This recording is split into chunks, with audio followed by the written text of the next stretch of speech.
Polarisation of light by simple reflection. उद्देश्य क्या हो गया हमारा? स्टडी ऑफ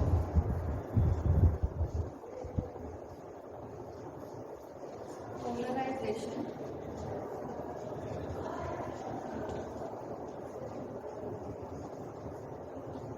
ऑफ लाइट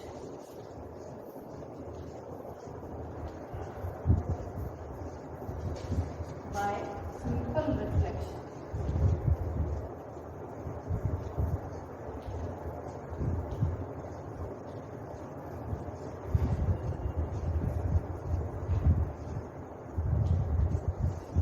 परावर्तन द्वारा प्रकाश के ध्रुवण का मापन करना, ज्ञात करना। इसके लिए आप सबको सबसे पहले मैं बताती हूँ ध्रुवित और अध्रुवित प्रकाश क्या होता है।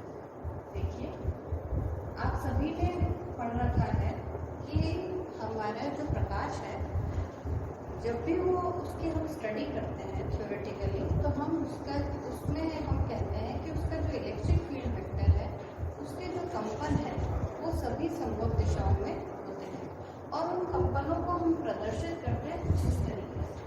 ठीक है, ये प्रदर्शित करने का मतलब ये नहीं है समझ लेना कि ये सभी कंपन एक साथ होते हैं, पर ये हर संभव कंपन हो सकते हैं। अगर किसी लाइट के अंदर उसका इलेक्ट्रिक फील्ड वेक्टर सभी संभव दिशाओं में अगर कंपन करता हुआ आगे बढ़ रहा है, तो उस लाइट को हम अध्रुवित या अनपोलराइज्ड लाइट कहते हैं। तो अनपोलराइज्ड लाइट का ये डिपिक्शन है। अनपोलराइज्ड लाइट को हम कुछ ऐसे भी डिपिक्ट कर सकते हैं। ये भी आपका अनपोलराइज्ड लाइट का ही एग्जाम्पल है। ये क्यों है? क्योंकि इसमें केवल दो ही कंपन है, एक तो ये वाला और एक परपेंडिकुलर टू द बोर्ड। ये वाला कंपन आपको दिखाई दे रहा है। क्योंकि एक से ज्यादा कंपन है, इसलिए ये अध्रुवित प्रकाश ही कहलाएगा। अगर हम इसके बजाय कंपनों को कुछ इस तरीके से ड्रॉ करें या हम इस तरीके से ड्रॉ करें, तो आप देखेंगे इसमें जो कंपन है वो एक ही प्रकार की है। चाहे ये ले लीजिए, चाहे ये ले लीजिए, चाहे कोई और एंगल की डायरेक्शन ले लीजिए, इनमें सभी कंपनों की दिशा एक ही दिशा है। इस प्रकार का अगर कोई प्रकाश है जिसमें विद्युत इलेक्ट्रिक फील्ड वेक्टर जो है वो एक ही दिशा में कंपन करे, वाइब्रेट करे, तो उसको हम पोलराइज्ड लाइट कहते हैं। तो ये तो आपकी हो गई अनपोलराइज्ड लाइट और ये आपकी हो गई पोलराइज्ड। ये हो गया ध्रुवित प्रकाश और ये हो गया आपका अध्रुवित प्रकाश का रिप्रेजेंटेशन। अब हमने क्या पढ़ रखा है कि नेचर में कुछ क्रिस्टल्स अवेलेबल हैं, जैसे कैल्साइट क्रिस्टल है, उसमें ये क्षमता होती है कि जब भी उसके अंदर से प्रकाश गुजरता है तो गुजरने के पश्चात अध्रुवित प्रकाश ध्रुवित हो जाता है, यानी उसके सभी कंपन जो है वो एक विशेष दिशा में कंपन होने लगते हैं। इसी आधार पर कुछ मैन मेड डिवाइसेस हैं, जैसे निकोल प्रिज्म है, पोलराइड्स हैं। इनकी मदद से भी हम किसी ध्रुवित प्रकाश अध्रुवित प्रकाश को ध्रुवित प्रकाश में बदल सकते हैं। अब ये है, हमें पता कैसे चले कि ध्रुवित प्रकाश है या अध्रुवित प्रकाश है। इसके लिए हम क्या करते हैं, जो जिससे हम ध्रुवित करते हैं वो हमारा क्या होता है, एनालाइजर, विश्लेषण का काम भी करता है। मतलब वो ध्रुवित प्रकाश बनाता भी है और वो आपको बताता भी है कि कैसे ध्रुवित है या नहीं है। कैसे पता लगेगा? जैसे मान लो आपने कोई निकोल प्रिज्म लिया और उसके अंदर से किसी प्रकाश को गुजरा, ठीक है, और उसके बाद वो जो प्रकाश उससे निकोल प्रिज्म से बाहर निकल रहा है, तो वो हम कहते हैं कि वो ध्रुवित हो चुका है। लेकिन उसकी पहचान करने के लिए हमें एक और निकोल प्रिज्म लेना पड़ेगा। अब जो दूसरा निकोल प्रिज्म आपने लिया है, उसको एक बार एक साधारण बल्ब के सामने आप घुमाइए, जिसमें जो प्रकाश आपका निकोल प्रिज्म में से होकर नहीं निकला है, उसके सामने आप एक प्रिज्म को रखिए और उसको रोटेट कीजिए। आप देखेंगे जैसे जैसे आप उसको रोटेट करते हैं, कोई तीव्रता में परिवर्तन दिखाई नहीं देता। अगर तीव्रता में परिवर्तन नहीं दिखाई देता, इसका मतलब ये है कि पीछे से आने वाला जो प्रकाश है वो अनपोलराइज्ड या अध्रुवित प्रकाश है। अब अगर मैंने कहा था कि एक आपने लाइट ली, उसके आगे निकोल प्रिज्म रख दिया और फिर आप उस लाइट को देख रहे हैं, तो उस केस में जिसमें एक तो आपने केस क्या किया, यहाँ से एक साधारण बल्ब है, उससे आपकी लाइट आ रही थी और आपने एक प्रिज्म आपने यहाँ पे रख रखा था, ठीक है, निकोल प्रिज्म, और इसमें से लाइट आई, आपने इसको पूरा रोटेट किया, लेकिन इंटेंसिटी में कोई चेंज नहीं है, नो चेंज, ठीक है। तो इसका मतलब ये जो लाइट आई है वो अध्रुवित है। लेकिन अगर आपने किसी निकोल प्रिज्म के अंदर से लाइट को गुजारा, ठीक है, अब क्या करा, सेकंड केस में मैंने एक सोर्स ले लिया, उसको एक निकोल प्रिज्म में से निकाला और निकोल प्रिज्म में से निकलने के बाद जो लाइट आ रही है उसको मैंने अब एक दूसरे निकोल प्रिज्म में से देखा, इसको मैंने रोटेट किया। तो रोटेशन करेंगे तो हम क्या पाते हैं, हम ये पाते हैं कि जैसे जैसे मैं इस निकोल प्रिज्म को घुमाती हूँ तो इसकी जो तीव्रता है वो लगातार परिवर्तित होती है और पूरे 360 डिग्री के रोटेशन में 2 बार उसमें अधिकतम तीव्रता और 2 बार न्यूनतम तीव्रता हमें दिखाई देती है। ऐसी अगर स्थिति आती है, इसका मतलब पीछे से जो आने वाली पोलराइज्ड लाइट है, वो जो लाइट है वो आपकी ध्रुवित है। तो ध्रुवित प्रकाश की पहचान क्या है कि अगर किसी पोलराइजर कोई निकोल प्रिज्म या कैल्साइट क्रिस्टल, कोई भी ऐसा डिवाइस जो ध्रुवित प्रकाश बनाता है, अगर उसको सामने रख के हम उसको रोटेट करें 360 डिग्री के में और उसकी तीव्रता में परिवर्तन दिखाई दे, तब तो वो ध्रुवित प्रकाश है, और अगर उसकी तीव्रता में परिवर्तन ना दिखाई दे वो अध्रुवित प्रकाश होगा। ये हमारी इसकी पहचान है। तो ये तो हमने ध्रुवित और अध्रुवित का केस कर दिया। अब इसी के अंदर एक विशेष अलग अलग तरीके से हम पोलराइजेशन प्रोड्यूस कर सकते हैं लाइट के अंदर, उसकी कई विधियां हैं। उनमें से एक विधि है जिसको हम आज प्रयोग द्वारा करके देखेंगे, वो है सिंपल रिफ्लेक्शन, परावर्तन द्वारा ध्रुवण को प्राप्त करना। तो उसके लिए हम क्या करेंगे वो हम देख लेते हैं। इसके लिए हम पुनः इसका जो डायग्राम है वो मैं बनाऊंगी।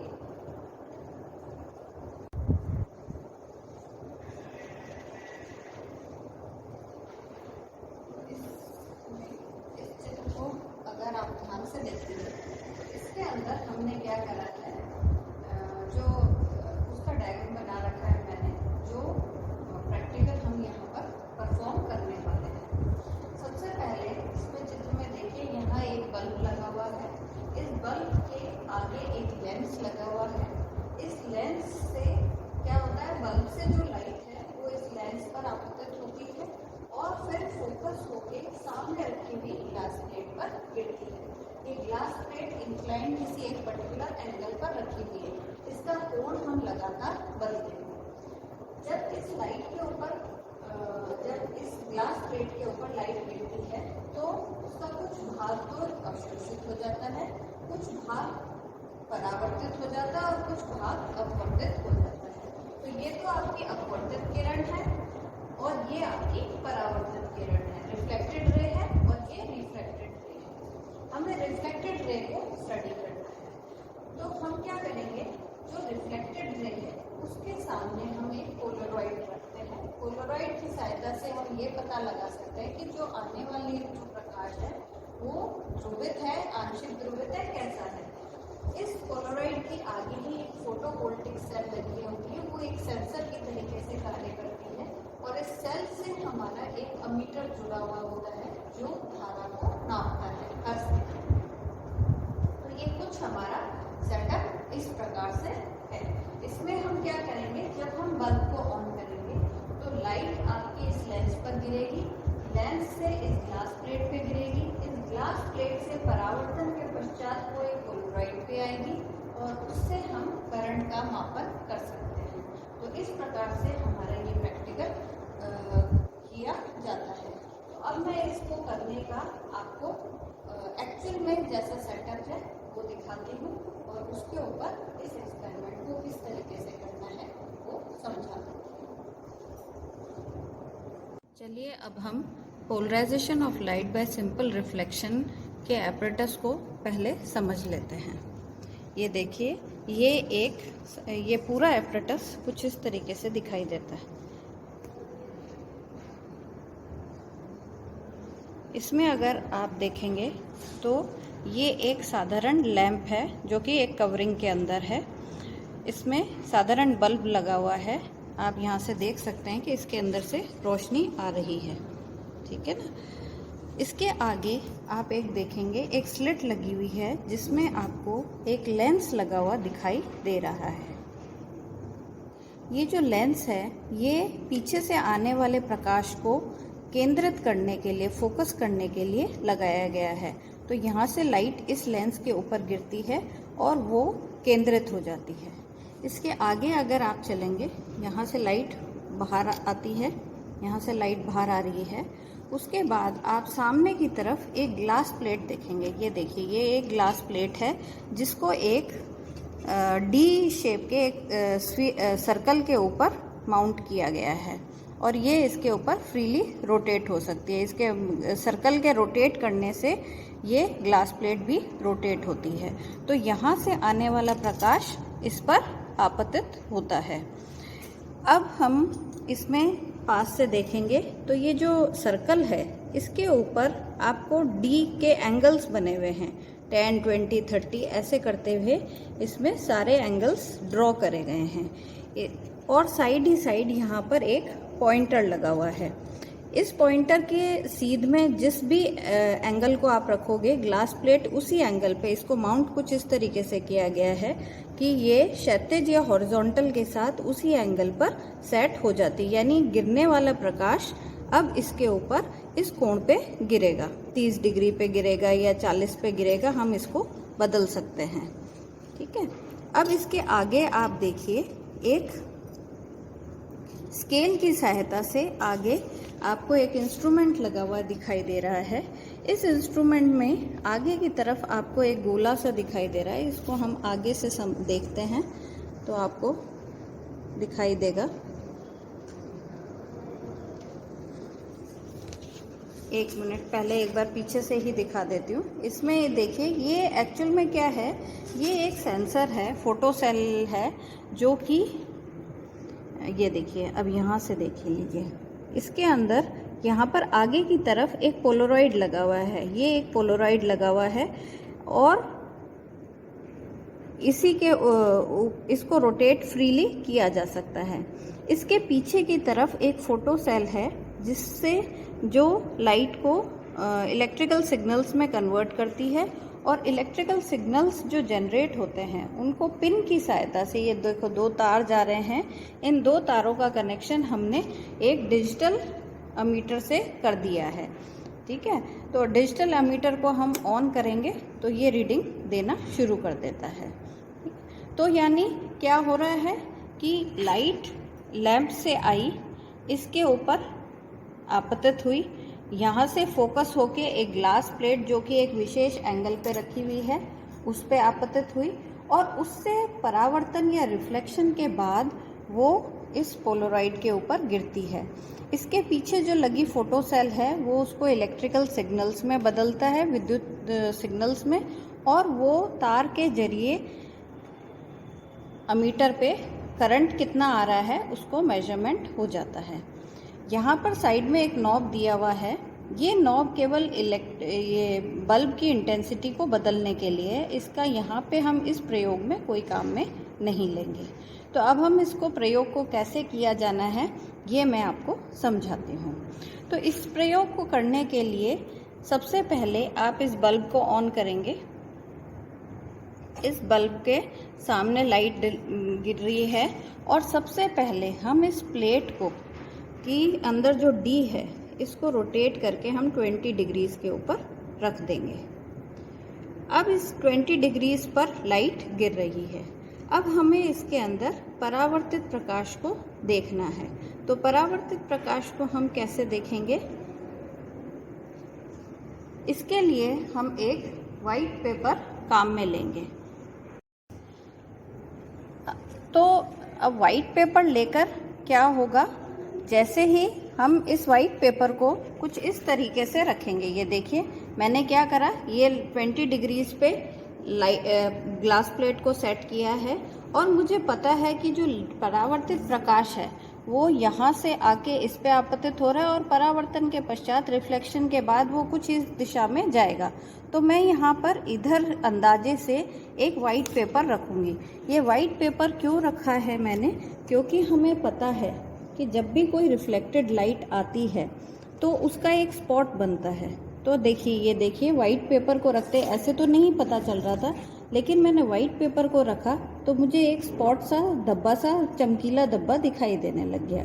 अब मुझे करना क्या है, मुझे अपने इसको सेंसर को धीरे धीरे आहिस्ता आहिस्ता रोटेट करते हुए उस पोजीशन पे सेट करना है जहाँ पे आपको स्पॉट दिखाई दे रहा था। देखिए, वापस से हम इस स्पॉट को देखते हैं।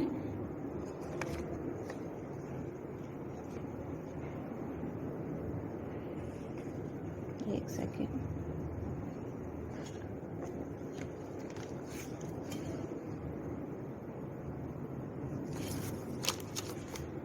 एक बार ये भी साथ में रोटेट हो गया इसलिए आना बंद हो गया था।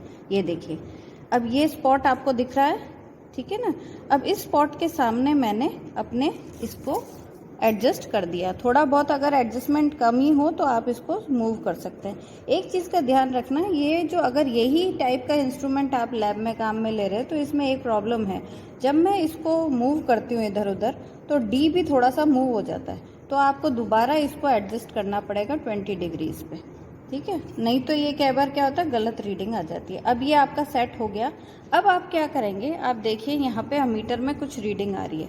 अब मैं इसको आहिस्ता आहिस्ता इसको रोटेट करूँगी।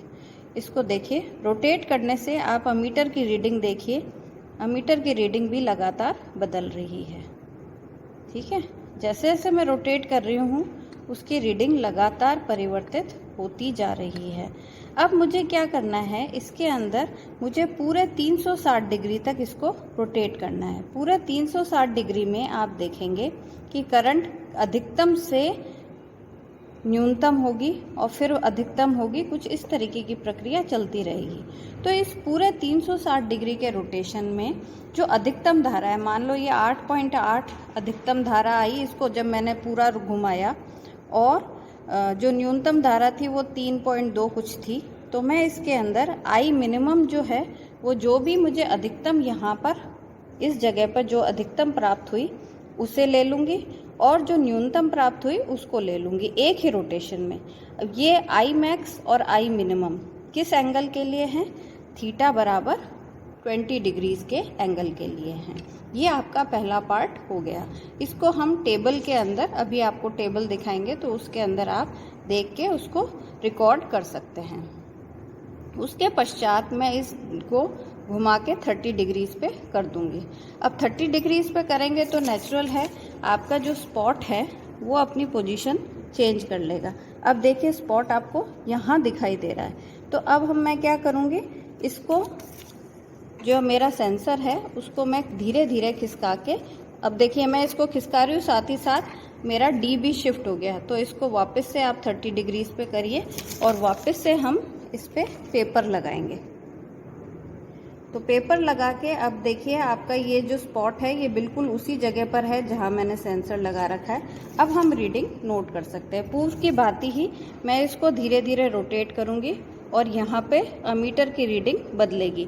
अमीटर की रीडिंग में जो न्यूनतम रीडिंग आएगी और जो अधिकतम रीडिंग आएगी वो मुझे नोट करनी है।